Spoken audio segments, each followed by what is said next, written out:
aming paghalo. And then, proceed na naman tayo sa salad dressing. Gagawa tayo ng salad dressing. Next is, gagawa naman tayo ng salad dressing. First na gagawin natin is, maglagay tayo ng garlic. Next is, oil. 1/2 tablespoon na oil. And then, vinegar. And then, make sure mag-init sa oil. And next is, so, nalagay na natin yung oil at saka vinegar. So, init lang natin siya. Init lang. And then, lagyan natin siya na kain.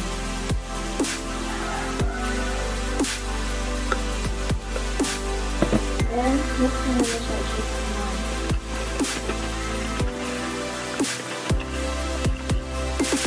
Next is, lagyan natin siya ng mustard oil.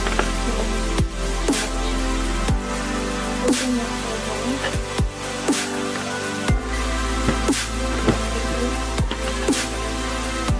Next is, lagyan natin ng salt and pepper. And mix.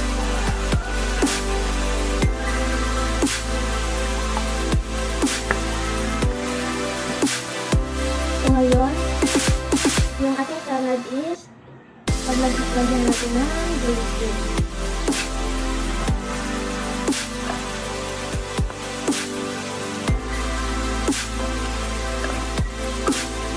So ayan, yan yung finished product natin.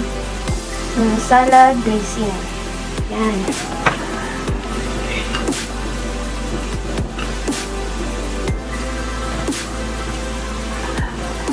So, ito na yung ating dressing. Mix na natin muna.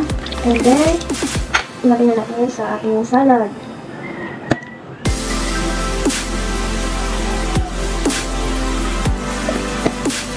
Next is, kumuha ako ng pangsahog. Ito yung pinasa-suggest ko yung pangsahog ko para mas masarap siya